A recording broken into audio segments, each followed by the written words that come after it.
sophisticated machines that carry us near the edge of space fail, they do so horrifically, plummeting to Earth with a terrifying loss of life.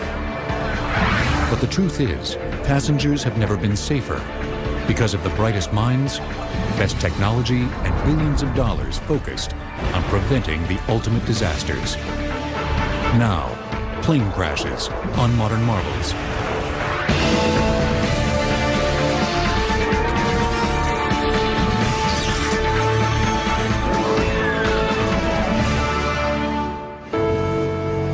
On July 18th, 1996, TWA Flight 800 was en route from New York to Paris. A 747 with 230 passengers and crew.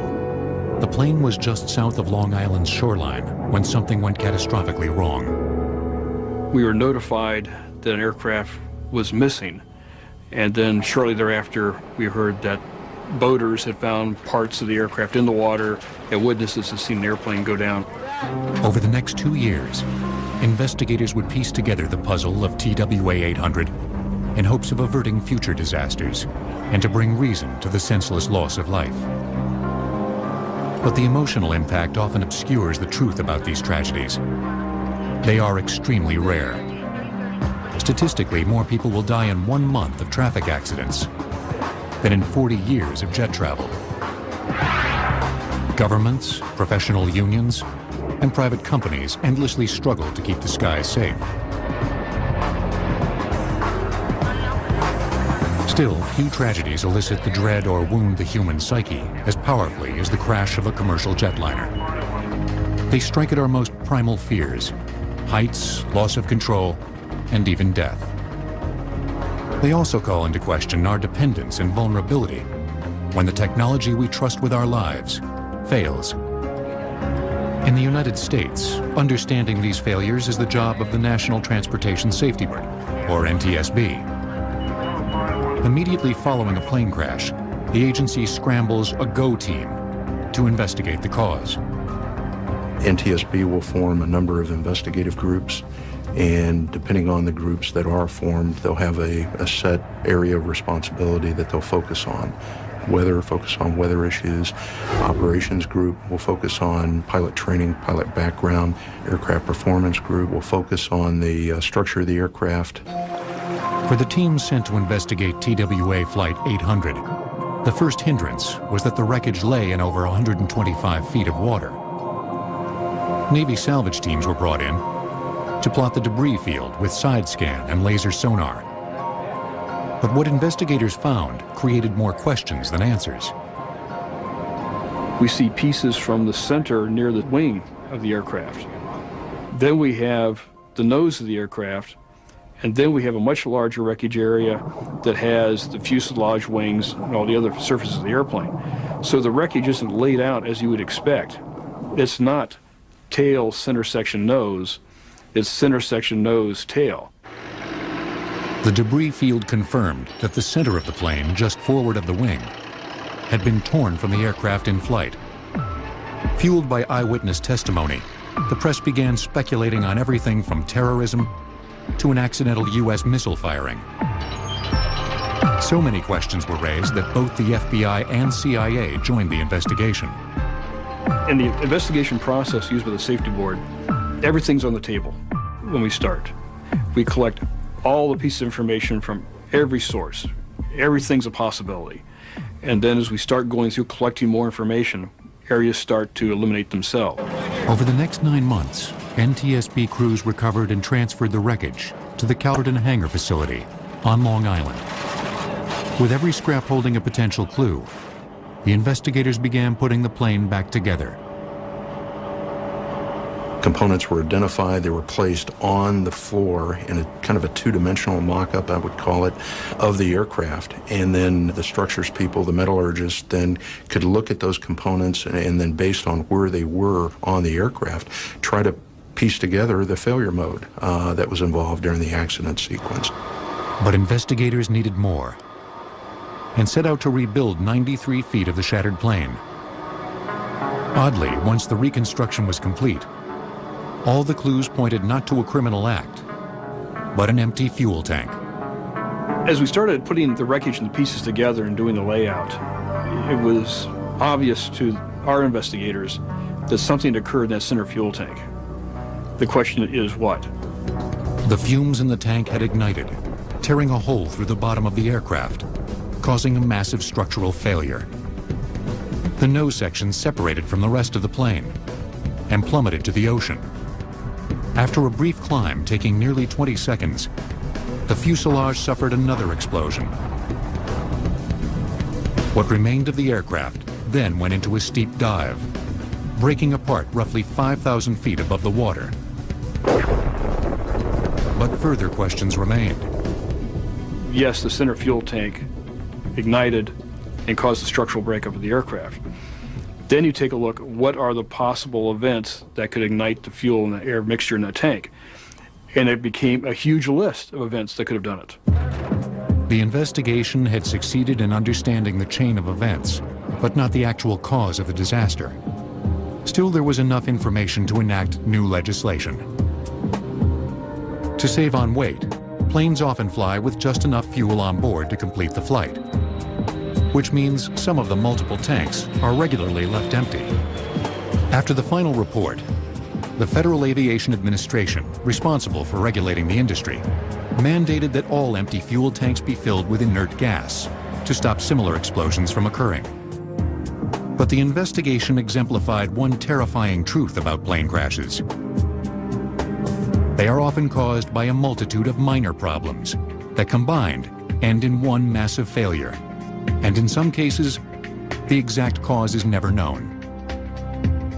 Aircraft accidents right now are extremely rare events. For one to occur at this point in time, it literally takes a breakdown of dozens of links in that chain. Dozens of events have to line up for an accident to occur.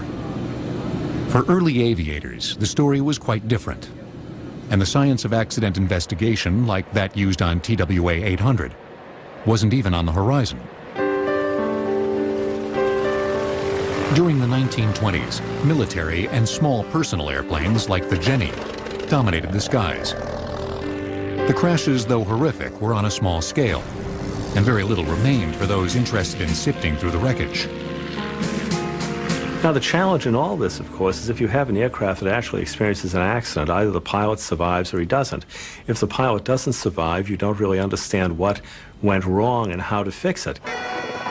By the mid-1920s, the government decided federal mandates were needed to make sure both pilots and the planes being built were fit to fly.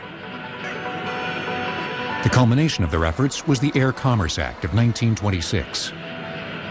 The Air Commerce Act of 1926 established an aeronautics branch within the Department of Commerce, which is the direct ancestor of the present-day Federal Aviation Administration. Coming out of that was the licensing of pilots, the certification of aircraft, and the licensing of mechanics. From that point on, we saw a remarkable improvement in aviation safety. But even with the improvements, more was needed, and many safety issues went unnoticed until highlighted by national tragedies. In 1931, Knute Rockne, the famous Notre Dame football head coach, was mourned in the national press when the 10-passenger, mostly wooden airplane he was traveling in literally came apart at the seams. The wing literally fractured and failed because of problems with the design of the wing and the fact that it had exceeded its load limit. People, I think, instantly recognized that a change had to be made in aviation. We went almost immediately, we saw these metal aircraft, which had been under development actually for quite some time. We saw these metal aircraft start to predominate in the minds of airline planners and design teams alike as the way to go in the future. But even with metal fuselage and wing construction, flying was still a risky business. Crude instruments also played a major role in early airplane crashes. Flight navigators used maps, rulers, and newly developed radio flight beacons to plot their course. Small variations in measurements, especially during bad weather or limited visibility, could lead to tragedy. In 1945, a wayward B-25 crew flying in bad weather over Manhattan miscalculated their location. As a result, the captain flew into the heart of New York City. striking the 79th floor of the Empire State Building. The crash killed all 3 on the plane and 11 more on the ground. But small crashes were about to be eclipsed as revolutions in aviation technology put more people in the air than ever before. 2 great revolutions that occurred in aeronautics were the development of the turbojet engine, which promised you 500-mile-an-hour flight speeds, and the development of high-speed aerodynamic theory and wing design that enabled you to develop airplanes that could fly very efficiently at very high speeds. The first commercial aircraft to truly take advantage of these new technologies was the de Havilland Comet. Built in 1949 and able to hold 36 travelers, the Comet became the world's first turbojet passenger plane. But it's also remembered for its disastrous safety record. A comet disappeared on a flight over the Mediterranean. Then another comet disappeared. There had been other incidents and accidents of the comet involving other things, but now all of a sudden you had this disappearance of airplanes and some evidence that something had occurred to them so suddenly that the crews had been unable to convey any sort of message to Earth. Clearly these airplanes had disintegrated. What had caused this? By looking at the wreckage, investigators concluded that the comets were breaking up due to metal fatigue. Cracks in the fuselage formed at the corners of the plane's square windows. The fatal flaw changed aircraft design. From that point on, round windows would be designed into fuselages to eliminate stress points. But as one group of engineers looked for ways to keep planes in the sky, another group looked for ways to bring them down. For the FAA, one of the best ways to prevent plane crashes is to cause them.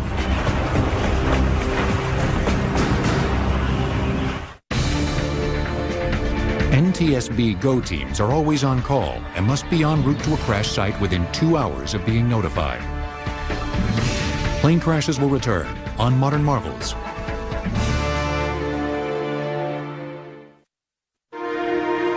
On July 11, 1961, United Airlines Flight 859 crashed while landing in Denver. The plane had left the runway and smashed into an airport construction site. The impact tore through the bottom of the jet and left the plane engulfed in flames.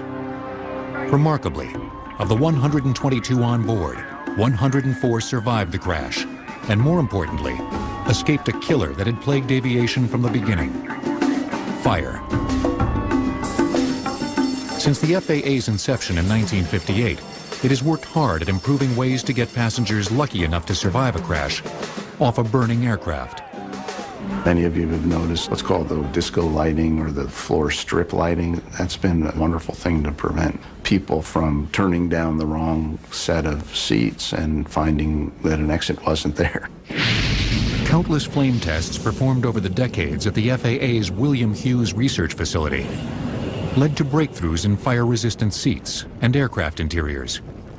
We have seen clearly a very great difference in design application from, say, the jetliners of the 1960s and 70s with the kind of materials they had that readily gave off those kinds of toxic and lethal clouds to the kind of materials you have in a new jetliner or a new aircraft today.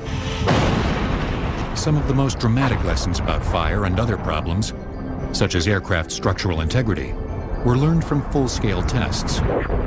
These well-planned disasters helped scientists understand the forces at work during the real thing. The Federal Aviation Administration would take an old transport airplane, they would load it with perhaps an experimental fuel or an experimental fire retardant or things of this sort, and then they would run it down a track. One of the most elaborately planned crashes conducted by the FAA was performed in 1984 at Edwards Air Force Base in California. A remotely piloted Boeing 720 aircraft was the laboratory. The purpose of the crash was to test a new fire-retardant fuel. Crash test dummies, interior probes, and high-speed cameras were also installed to measure the forces at work and to see what might be done with future aircraft design to ensure that all passengers could walk away from a survivable crash. Well, clearly, if we take a look at what's happening to that aircraft as it hits the ground and moves along the ground, you have to make certain that the passenger remains fixed in their seat, and that whatever violent motions they're undergoing, as violent as those will be, do not result in the connection of that passenger with something else at very high impact. Though useful, the test was far from a complete success. The pilot on the ground was unable to accurately line up the plane before impact. As a result, the left wingtip struck first, spinning the plane sideways. Metal spikes on the crash strip used to rip open the fuel tanks also ruptured one of the plane's engines. With gushing fuel and the burning engine as an ignition point, the entire aircraft was instantly consumed in a fireball. Full-scale tests are extremely expensive, and as evidenced by this 720 test crash, difficult to control. At the drop facility at NASA's Langley Research Center in Virginia, relatively small-scale crash testing allows for some very precise measurements. The Impact Dynamics Research Facility is 240 feet tall and 400 feet long. You can lift up to 30,000 pounds, meaning we can lift an aircraft that weight to a drop height that we need to test into surfaces such as soil, water, dirt, and crash airplanes, basically, is what we do.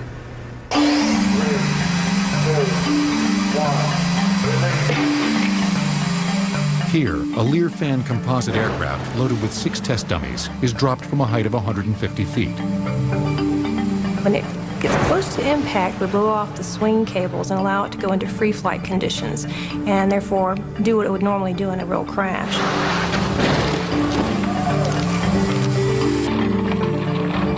The sizes of the planes being tested may be limited, but the safety information being gathered is applicable to all aircraft. We are learning a lot from these in a lot of ways. Not just the human information, but the structural information. Taking the information and looking at it and saying, how can we change these structures so that it absorbs energy better, so it's less heavy even, you know, what kind of exotic materials can we use instead of traditional aircraft materials to lighten the structure and make it a more efficient energy absorber. The work here is to help people walk away from survivable crashes. But not all data comes from laboratory experiments. Some of the best devices for understanding the forces involved in a crash are on board all commercial aircraft. 2 data recorders in the back of the plane are often all that remains after a real crash. They are collectively referred to as the black box. In fact, they're both colored orange, and one is a cockpit voice recorder and the other one is a flight data recorder. The reason they're colored orange is because they can be easily identified in airplane wreckage. First mandated by the FAA in 1969, the boxes have continually been upgraded. The early flight recorders were very rudimentary. There was a stylus that would scratch data on a foil medium. The recorder would record only 5 parameters, that is altitude, airspeed, heading, vertical acceleration, and microphone keying. Today, we're up to 22 parameters by law. Flight recorders are able to record, however, at least 350 parameters. The wealth of information recorded by the machines can even be used to prevent a crash. The Flight Operations Quality Assurance Program downloads data from the recorders of working aircraft to pinpoint pilot deficiencies or minor maintenance issues before they lead to bigger problems. NASA is looking to take this type of technology one enormous step forward, with a system that will not only diagnose major problems, but also fix them, while the plane is still in the air. On rare occasions, flight surfaces such as rudders and flaps, which control the plane's direction, have been known to fail. When they do, the result is almost always disastrous. One of the greatest categories of fatalities for civilian aircraft accidents is loss of control in flight. And these are accidents in which control surfaces fail in the aircraft. And there have been accidents such as like the Sioux City, Iowa accident, where all the hydraulics failed and the pilots were left only with engines to control the aircraft. Still in the research phase, a software program called the Neural Flight Control System quickly analyzes the damaged plane. The computerized system then engages any working control surfaces, such as flaps, ailerons, or stabilizers, and often makes them do jobs for which they weren't originally intended. The pilot really doesn't care what surface is being used in order to make the plane move the right way. The pilot just wants the plane to behave the way it should. And so if you put the stick to the left, you want the plane to roll to the left, and you don't care whether it's the ailerons or the elevators doing the rolling for you. Particularly dangerous for pilots is the loss of tail controls. So we're in a simulator, and we're going to freeze all of the tail controls on this plane, the rudder, the elevators, and the stabilizer, and we're going to see how the pilot reacts to this sort of catastrophic scenario. Okay, I'm at 2,000 feet at 210 knots on arrival, 14 miles out from the airport. About 2,000 feet, half a mile off to the right, maneuvering to line up. Nope, and I just had a failure. I've lost all the control surfaces on the tail. The pilot must now compensate for the loss of flight surfaces. In this case, he uses the engines to help steer the plane, a challenge for even the most experienced pilots. On a scale of 1 to 10, this would be a 10. Without a lot of practice, it's extremely difficult to control this aircraft. As he approaches the landing strip, the plane bucks wildly. Throttle up. Come on, come on, come on, come on, come on. Let's go, let's go, let's go. Come on. Come on. Okay, we're over the threshold and we're not going to do it. Yep, this is going to be a crash.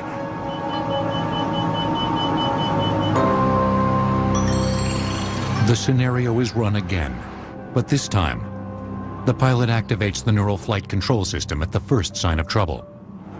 With the controller, you can see now I can pitch the aircraft. It pitches up, the aircraft pitches down, responds to the stick. The pilot uses all the controls as if the aircraft were functioning normally. It's now up to the computer to figure out how to make the damaged plane respond. It's very, very close to finding a normal aircraft at this point. Gear down, flaps down, auto brakes are set, and this is going to be a normal landing.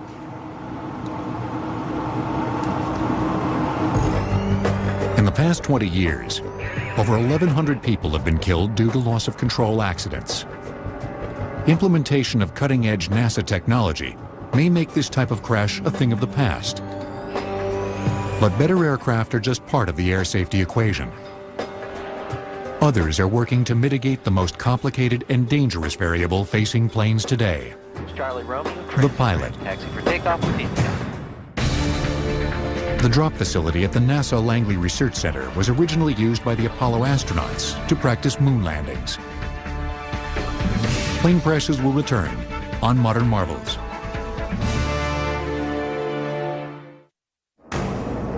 On the night of December 29, 1972, an Eastern Airlines L-1011 was inbound to Miami. As the crew prepared to land, an indicator light on the instrument panel flashed a warning. The front nose gear had failed to lower. Within minutes, a strange series of events that began with a burnt-out light bulb would lead to the crash of Flight 401 and the deaths of 100 people. They couldn't get the primary indication for the landing gear to confirm it was down and locked, so they had an alternate method of doing this. And that was to send the second officer, the third pilot in the cockpit, down below the cockpit into the belly of the airplane where all of the electronics are stored. There's a viewing port down there, and you can look down through that and physically view two indices that are out by the nose landing gear. But the second officer couldn't locate the light switch to see out of the viewing port. Back in the cockpit, the pilot and co-pilot struggled to replace the instrument panel light. Inadvertently, one of them pushed on the controls and released the autopilot. Unnoticed because of the dark night sky, the plane began to slowly descend. When the air traffic controllers called the aircraft, having noticed that its altitude had decreased significantly, the statement they used was ambiguous. They asked them how things were coming along out there, as opposed to asking them specifically, what's your altitude? And in response to that, the captain said things were fine. He obviously didn't know or didn't recognize at the time that the aircraft was no longer at 2,000 feet. And very shortly thereafter, an altitude alert went off in the cockpit, and it went beep, beep, beep, and this immediately alerted the flight crew. They queried where their altitude was, and unfortunately it was too late. Within a second or two, the left wingtip hit the ground, and the rest is history. The aircraft crashed in the Everglades. When a structurally sound aircraft crashes, it's almost always the result of human mistakes. According to NTSB data, pilot error accounts for 38% of major airline crashes. Making sure that the cockpit crew are aware, focused, and in control has become the holy grail of aviation safety. Training programs have proven useful. Pilots receive an almost continuous education, depending on the carrier and type of aircraft they fly. Some of the training takes place in classrooms, but much is performed in flight simulators. Flight simulators are extremely realistic. I mean, obviously, intellectually, the pilots know they're not really in the airplane, and there probably are some slight differences, but they do get so involved in the problem or situation that's presented to them that the level of concentration is just like in flight. The simulators allow pilots to hone their skills in all forms of bad weather and emergency situations. Some of the training scenarios come directly from real-world crashes.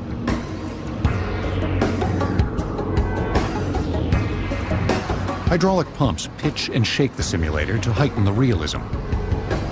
Today, the fidelity of the simulators is such that we can actually fully train a flight crew to fly the airplane in the simulator to the level of proficiency that will allow them to go out, and the first time they operate the airplane will be on the line with passengers on board. But all the training in the world does little good if the pilot is unable to remain alert and ready for a potential disaster.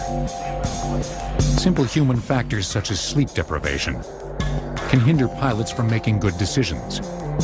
Long flights and changing time zones can put pilots at risk.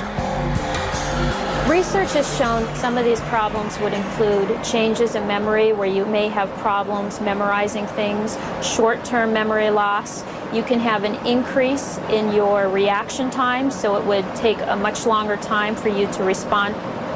Or you may even miss a stimuli, in which we call this a lapse, when the brain just fails to respond. Since 1980, NASA researchers have been looking into the sleep-deprived pilot problem, and some of their studies have come up with novel solutions. In a study that we conducted, we gave pilots a 40-minute opportunity to nap while they were in the seat. We found that during this time, they were able to obtain about a 30-minute napping period. And then during the landing phase of the flight, they showed less physiological fatigue and increases in physiological alertness. So we have found that a short-term nap actually can help pilots or any individuals in maximizing their performance and alertness levels. Other advances are being made to the instruments pilots use. Warning and pilot alert systems have been implemented to detect potential problems before they become serious. First envisioned in the 1950s, one of the most important is a device that cautions pilots when they're flying too close to the ground. The first generation of these ground proximity warning systems or terrain alert systems, there's several names for them, largely because of their lack of reliability or number of false warnings needed improvement. The latest generation of the ground proximity or terrain warning systems are so good that false warnings have essentially been eliminated, at least in the 8 or 9 years that it's been in service. There has been no inadvertent flights into terrain. NASA is continually refining the instruments that keep pilots aware of their surroundings. And now technology is being developed that will give pilots a much more realistic and detailed view of where they are. NASA's new synthetic vision system takes digital terrain maps and couples them with GPS technology. Pilots are given a virtual image of the outside world, even through fog or the dead of night. Using maps generated by a 2000 space shuttle mission, the system realistically reproduces 80% of the Earth's terrain. You're over Lake Tahoe right now. This is a photorealistic database where we've taken a digital elevation model and draped aerial photography over top of it. With this technology and with this photorealism that we've got, you can see the ski slopes, you can see the mountains, you can see everything that's out there, and we can provide that technology and that capability on cockpit displays today.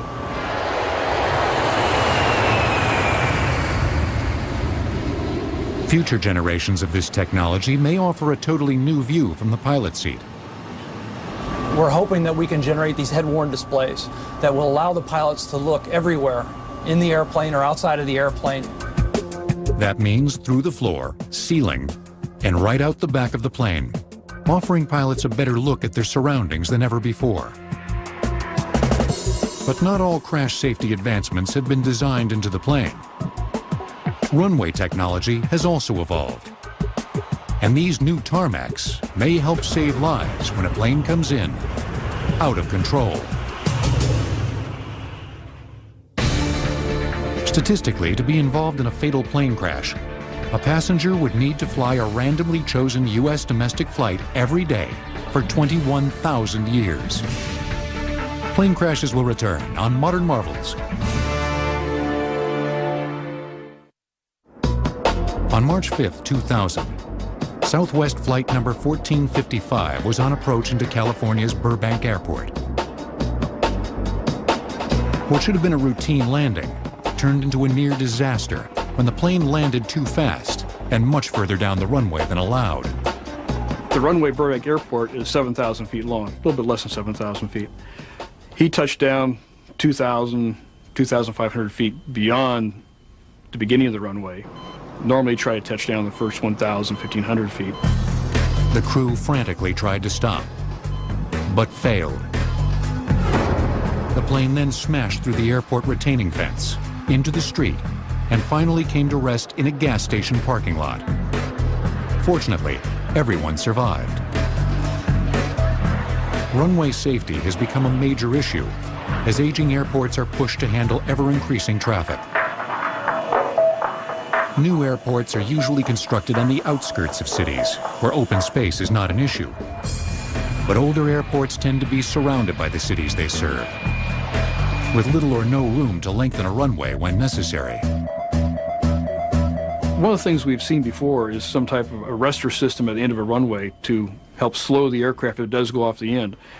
And this is certainly beneficial for airports like Burbank that have short runways.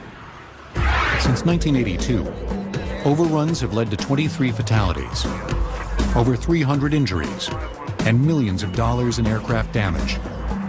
A newly developed device called the Engineered Material Arresting System, or EMAS, may put a stop to these types of plane crashes. Made from porous concrete, the material lines a shallow pit, or is manufactured into small blocks at the end of a runway. As demonstrated by this full-scale crash test, performed in 1996 for the 727, the plane hits the material, sinks in, and skids to a halt. Other runway hazards exist. Increasing air traffic means the very real danger of planes crashing into each other on the ground. Runway traffic. Runway traffic. NASA's runway incursion prevention system is being developed to help pilots keep track of the ever-changing airport landscape. Each airplane is equipped with broadcasting information, giving each airplane that is in the airport environment an awareness of where that other airplane is. That information is then correlated or coalesced into an onboard database and presented to the pilots on their displays. And then the algorithms that are behind that are always checking and verifying whether there is a potential that the two airplanes could come in collision. Runway conflict. Runway conflict. Ground thrust flaps 20. Coming to 20. Good, sir. Okay, I'm going to start a right-hand turn here. Get out of his way. Weather can also pose a threat to airport traffic in the form of turbulence. As planes slow for landing, they become less stable and more vulnerable to atmospheric changes, but turbulence can strike at any time. Weather radar systems, originally developed during the Second World War, have steadily improved Today, through their familiar green, yellow, and red display, they show pilots the safest path through a tumultuous sky. But also there's an added color of magenta which shows you the areas of turbulence. Today those regions can be highly exaggerated and not necessarily tell you where hazardous turbulence is. This new radar system, being installed in the nose of this NASA research aircraft, may help future pilots find turbulence before it finds them. Over the course of 13 flights in 2002, NASA researchers took their 757 and went looking for what most pilots spend their entire careers trying to avoid. Okay, this is going to keep up for a little while. During our turbulence flights, we would take the aircraft in turbulence environments, and I would guide the aircraft towards thunderstorms. We're a weather research flight, and they want to go down to a lower altitude and penetrate that weather for data purposes. You guys have fun. God bless you. Yeah. Let's see. We could make predictions using the radar of the loads the aircraft would encounter when it would hit the turbulence. Then we would actually fly into the turbulence to validate these predictions. One of the most difficult forms of turbulence to combat is actually caused by other aircraft. As planes travel through the air, invisible wind vortices are generated at their wingtips. Planes caught in these spiraling wakes can, in worst-case scenarios, be physically flipped over. Scientists are developing mathematical models to warn pilots of these unseen dangers. Here, the computer display, up in the left-hand corner, accurately predicts the invisible vortex and marks it in red. The reason that we use a theoretical approach and predict the location of the wake for the display is because there is no one sensor that can measure wake vortices at this point in time. The technology just isn't there to put these sensors on board the aircraft for that purpose. So what we do is actually predict the location of the wake based on the theoretical equations, and we display the predicted location of the wake on the display. Improvements in radar, turbulence detection, and runway arrestor systems are making already safe jetliners even safer.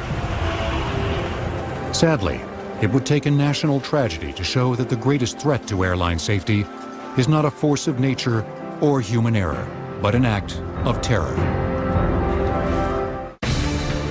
According to the FAA, overcrowding at airports will only get worse. It estimates that by the year 2012, U.S. carriers will transport over 1 billion passengers every year. Plane crashes will return on Modern Marvels.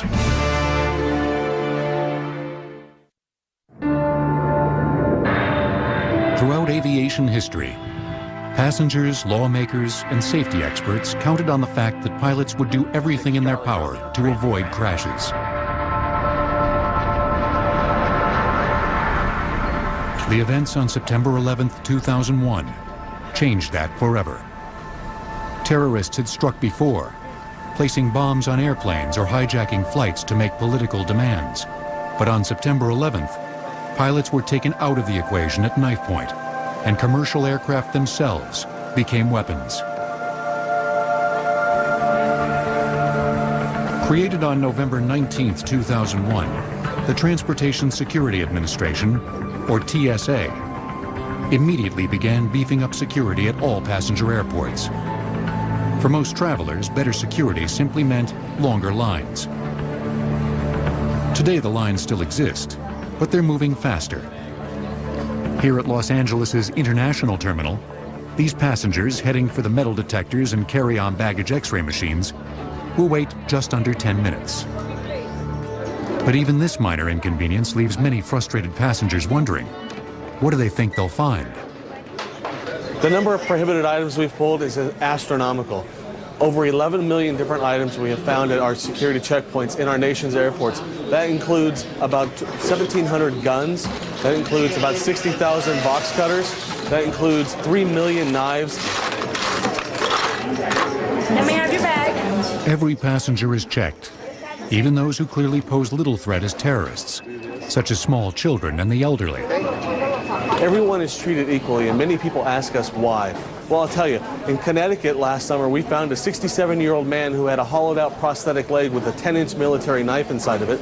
And in Orlando last summer, we had a 6 or 7-year-old boy who had a teddy bear with a gun up inside of the teddy bear.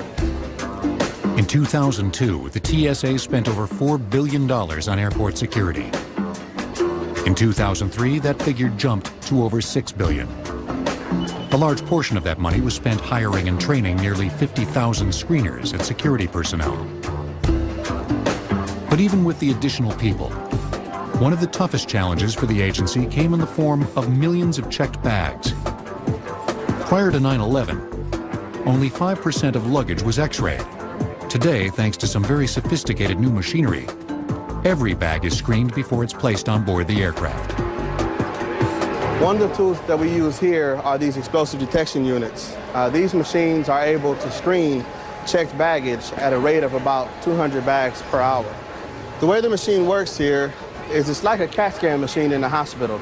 Our X-ray operators can look at the machines and they are able to get slices of the bag in order to determine what's inside. If the operator sees something suspicious, the bag, such as this one, will undergo an additional search. The TSA officer swabs the contents of the suitcase.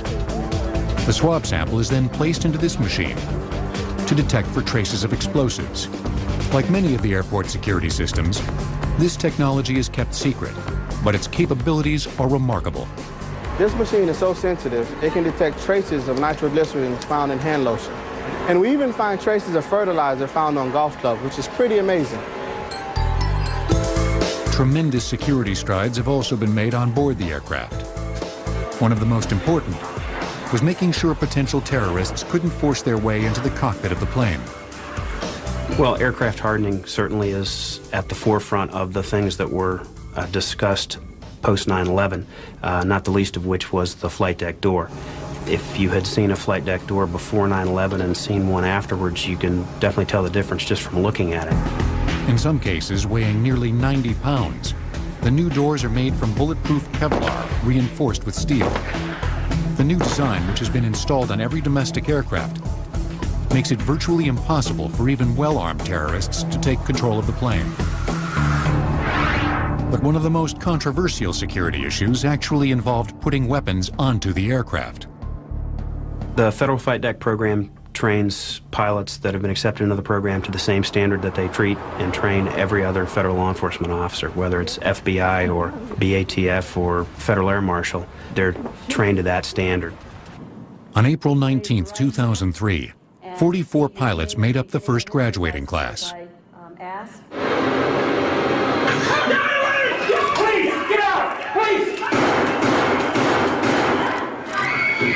Part of their training was conducted using special target simulators.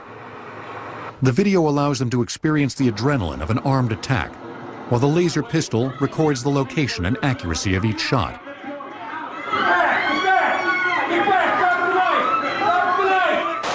As federally trained officers, the pilots have now become the last line of defense in a long and complex security strategy. All of these things working together is our system of systems. If one of the things doesn't function the way it should, one of the other systems is going to back it up. So the program that we have put in place is build upon one level and then build upon that level and then build upon another level to ensure that our passengers traveling in the American aviation system are the safest they've ever been. I think we've made tremendous strides since 9/11 towards safety and security. While we cannot make it 100% guarantee that nothing's going to happen on an aircraft, I can tell you that I'm an airline pilot and I fly all the time, and I've seen what goes on behind the scenes since 9/11, and it's a far safer environment today than it ever has been. Despite the attacks on September 11th, flying thousands of feet in the air at nearly the speed of sound is still one of the safest forms of transportation. And with billions to spend and millions of lives at stake, aircraft safety professionals plan on keeping it that way.